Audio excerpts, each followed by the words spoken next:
Yes, Bwana Yesu asifiwe sana. Ni mimi mtumishi wa Mungu Mchungaji Gabriel Stefano wa huduma ya CRMC Madhabahu ya Nuru ya Watu inayopatikana Mapinga kwa Kibosha, Bagamoyo. Tumekuwa na series ya masomo nguvu ya kupata utajiri. Tumeenda kwenye series namba 1, tulikuwa tunazungumzia kwamba kuna mtu hawezi kufanikiwa kama hana nguvu. Lakini session namba 2 tukasema, ambao utakuja utaisikiliza pale mbele kama ndio mara yako ya kwanza kusikiliza, tukasema ya kwamba nguvu ina pande mbili. Yaani kuna pande mbili za nguvu. Pande ya kwanza ni pande ya Mungu, lakini pande ya pili kwa upande wa shetani. Kwa mwanadamu ili aweze kufanikiwa atachagua upande wa Mungu au wa shetani. Huyu ambaye hana upande, maana yake maisha yake yatakuwa ya kuteseka maisha yake yote. Kwa nini? Kwa sababu hakuna yote anaweza kufanikiwa bila kuwa na nguvu. Sasa hizi nguvu mbili zote huwa zina tabia ya kwamba hakuna mtu yoyote anaweza akakusaidia au akakupatia chochote kama hautamkumbuka.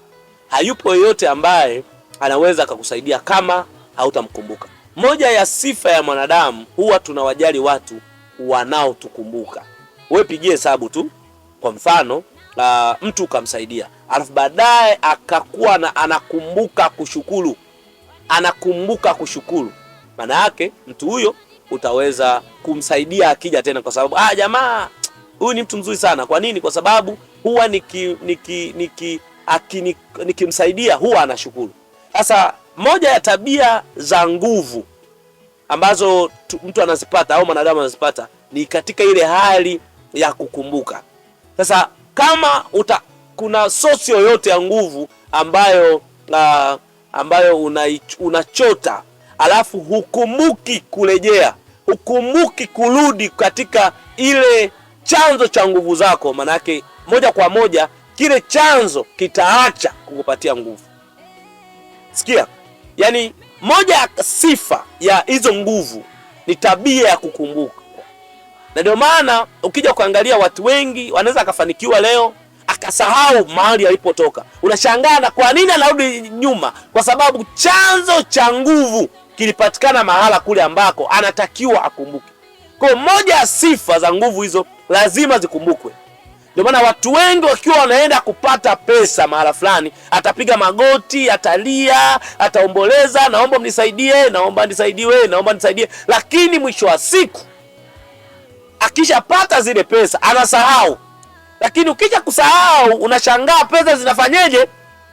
Zinaanza kuisha, zinaanza kupungua. Nini hapa nataka niseme?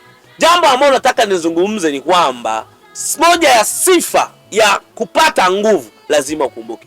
Wengi huwa wanasahau. Na ndio maana kwa shetani kuna masharti yake.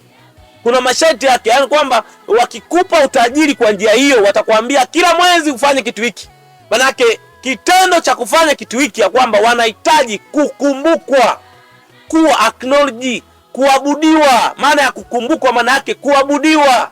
Kwa hata kama wewe unatamani kuabudiwa, unatamani kuabudu, unatamani kukumbukwa, unatamani kusifiwa, unatamani kuonwa, maana yake hata zile nguvu, vyanzo vya nguvu vinahitaji kukumbukwa. Na moja ya siri ambayo itafanya uweze kuendelea kustawi ni pale utakapokumbuka chanzo chako cha kupata utajiri ni wapi. Chanzo chako cha kupata utajiri ni wapi? Pale ambapo kuna chanzo cha kupata utajiri, hakikisha unapakumbuka. Wengi wamefanikiwa, wameenda kwenye makanisa wakafanikiwa kwa matajiri. Walipoenda wakatoka, walivyotoka ndio maisha yao yakaribika pale pale. Kwa nini? Kwa sababu pale ndio chanzo cha nguvu. Pale ndio chanzo cha nguvu. Kwa moja ya kanuni ya vyanzo vya nguvu lazima vikumbukwe. Kwa Mungu anahitaji kukumbuka. Ukisoma Biblia katika Kumbukumbu la Torati 8:14 nasema, bali utamkumbuka Bwana Mungu wako, maana ndiye akupaye nguvu za kupata utajiri, ili alifanye imara agano lake alilowapa baba zako kama hivi leo. Kwa kumbe ukikumbuka nguvu, chanzo cha nguvu, ukikumbuka kwamba nguvu zangu napata hapa, unashangaa ndio agano linazidi kuimarika. Sasa nitaelezea kuna session inayofuata hiyo nguvu ya agano. Unashangaa unaanza kufanikiwa. Nataka nikwambie kitu kimoja ambacho kitakusaidia. Lazima ukumbuke ni mahali gani pamekufanya ufanikiwe. Lazima ukumbuke ni mahali gani pamekufanya uinuliwe. Mimi binafsi nakumbuka ni wapi ninapotoka, ni wapi nakusanya nguvu. Inawezekana uko mahali hapo unateseka, unahangaika, maisha yako yamekuwa ya shida, haufanikiwi kwa jambo lolote. Mimi nitakufundisha namna ya kukusanya nguvu na namna ya kukumbuka. Yaani huwezi ukafanikiwa haujakumbuka. Watu wengi wanamchukulia Mungu ni kitu cha kawaida. Wanaweza wakasema Mungu yupo tu kwa kila mtu, lakini Mungu huwapa nguvu wale wanaomkumbuka. Hawezi akakupatia nguvu umkumbuki.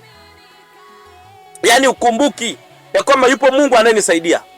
Hawezi akakupatia nguvu kama ukumbuki. Nimekueleza tu ya kwamba moja ya tabia ni kukumbukwa. Je, wewe una nguvu? Na kama una nguvu inatoka wapi?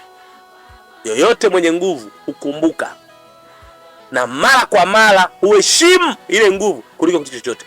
Wakristo wengi hawaheshimu nguvu ambayo Mungu amewapatia. Hawaheshimu nguvu. Wakipata wanamsahau, wakikosa wanarudi, na bahati nzuri Mungu ni mwema. Ukirudi anakusamehe, lakini utaendelea kupanda, utashuka, utaendelea kupanda. Ili uwe na lidumu agano ambalo Mungu amekupatia, ni lazima uwe na tabia ya kukumbuka. Mungu akubariki sana. Tukutane session inayofuata.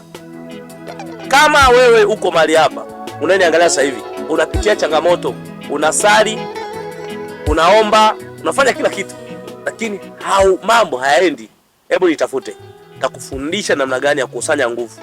Hauna haja ya kwenda kuombewa, hauna haja ya kutafuta, unatakiwa kujua tu kanuni za kukusanya nguvu. Utafanikiwa sana. Mungu akubariki sana. Karibu.